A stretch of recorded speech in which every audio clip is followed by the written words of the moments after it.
हम भी तुम्हारी तरह पर्चा बनवाने आए थे अपने गुरु के पास, जैसे तुम आए, और हमारा पर्चा नहीं बना पर बनवाने वाले बन गए। हम भी तुम्हारी ही तरह आए थे, तुम्हारी ही तरह भटके आए, तुम्हारी ही तरह मुसीबत के आए, और तुम्हारी तो बहुत अच्छी कामना है।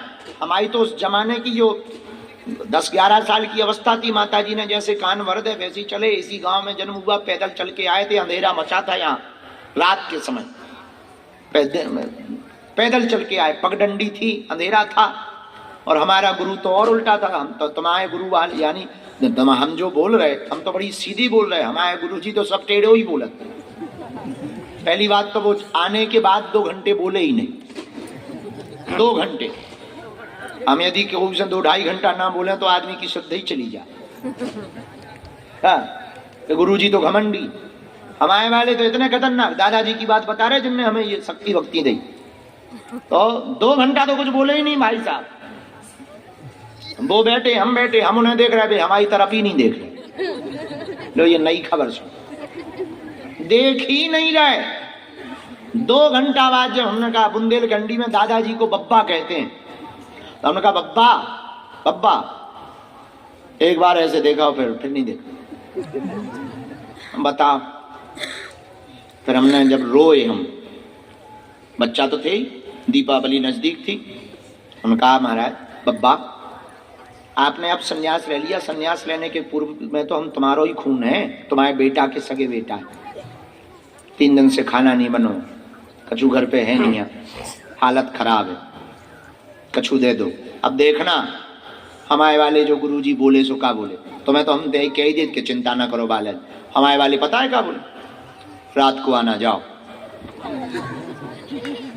लो 11 साल के बच्चा से ऐसी बात कर रहे, वो ऐसी बात कर रहे, पूछो मत। क्या कह रहे, रात को आना, जाओ।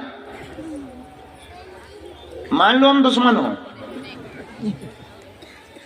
हमारे वाले तो बड़े टेढ़े, भयंकर टेढ़े, गालियां एक सांस में देते थे। मूर्ख सब जाए यदि उनका, एक सांस में लंबी लिस्ट थी उनकी, PhD कर रखी थी उन्होंने। अबे तक हमारे निशान बनाए, एक बार ऐसा चमीचा फेंक के मारा था, हालत खराब है। मतलब वैसा कुछ नहीं है, अब तो दाग छोटा सा बना था अबे तक, लेकिन दाग इतने खतरनाक। पर देवता ऐसे थे उनके पास तो सामने आके, मतलब ये बात हमको कहनी नहीं चाहिए, पर अब तो छूट दे दी उनने, 19 साल बाद दी है छूट। तुम्हें पता है 4-6 दिन पहले क्या बोले वो, अब हमारी किताब लिख सकते हो। सन्यासी बाबा बोले कि अब लिख सकते। तो हमने पूछा कि इतने दिन बाद क्यों कहा कि अब आप हमारे बारे में बता सकते हो। बोले अब तक चेक कर रहे थे कच्चे चेलाओं के पक्के। अब बताइए हम पे क्या बीती होगी जिस आदमी ने 19 साल उनके लिए गुजारे हो। माता जी छोड़ी, त्योहार छोड़े, भोजन छोड़ा, नींद छोड़ी, खेल छोड़ा, बचपना छोड़ा। अब 19 साल बाद कह रहे कि तुम्हें चेक कर रहे थे कि तुम कच्चे चेलाओं के पक्के। 19 साल बाद वो कह रहे क्या अब हमारे बारे में बता सकते हो। तो जिन सन्यासी बाबा के चरणों में हम रहे, दादाजी अलग है, सन्यासी बाबा, जिन गुरु के चरणों में हम रहे, ऐसा अद्भुत महापुरुष, हम तो कुछ नहीं जानते, ऐसा अद्भुत महापुरुष झोपड़ी का ताला लगा देता था और कुर्सी डाल देता था और देवता को बैठा देता था और सामने देवता बैठ के बात करता था, उससे प्रश्न कर दो वो उत्तर देता था। हम आपको कहना ये चाह रहे कि हमको तो उनकी कृपा पाने में बहुत दिन लगे, बहुत दिन लगे। हमने बहुत अंधेरे में गुजारे, बहुत मुसीबत सही, लेकिन एक बात हम बहुत विनम्रता पूर्वक आप सबसे कहना चाह रहे कि आप सबके जीवन में ये तो बहुत बड़ी बात है कि आपको हनुमान जी का चरण शरण मिल गया। हमारा निवेदन यही है, सदा सदा के लिए तुम हनुमान जी के हो जाओ और हनुमान जी तुम्हारे हो जाए। इनके अलावा कोई दूसरा दूसरा उपाय नहीं है। भगवान की कृपा के अलावा कोई दुनिया में तुम्हारे जीवन में चमत्कार नहीं कर सकता। इनके घर देर जरूर है, अंधेर नहीं है।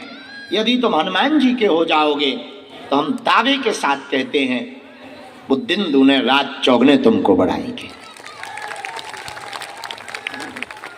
अंधेरे में उजाला लाएंगे, इसमें कोई संदेह नहीं। जो तुम पर हंस रहे ना वो तुम्हारे लिए तालियां बजाएंगे।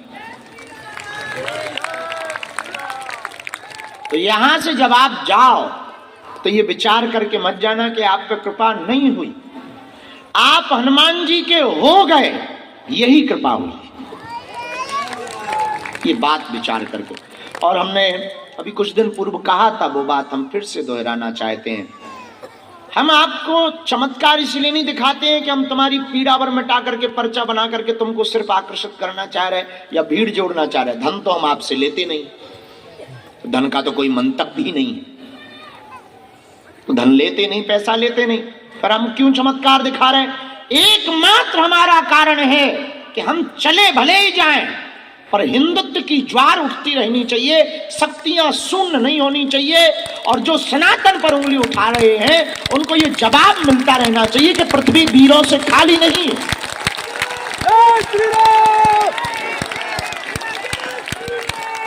एकमात्र हमारा। तो आप कहोगे कि इसके लिए तो आप किसी एक चेला को चुन लो। गोताखोर जब कई बार समुद्र में डुबकी लगाता है तब उसको कभी कभी एकाध बार मोती मिलता है, हर बार मोती थोड़ी मिलता है। हम उसी मोती की तलाश में हैं, क्योंकि एक पड़ाव तो लगभग हमारी जिंदगी का पूरा हो ही गया। काम हमारे सब उपद्रव वाले हैं। ये बात तो पक्की है कि जब तक हमें जीना है सनातन विरोधियों के ऊपर सांप लौटते रहेंगे हमारे कारण। अभी हमने 25 तारीख को एक बयान दिया, बड़ी खलबलाहट मची। हमने कुछ गलत थोड़ी कहा, सीधी सीधी बात कही थी कि बाबर की छाती पर हमने भगवा ध्वज लहराया।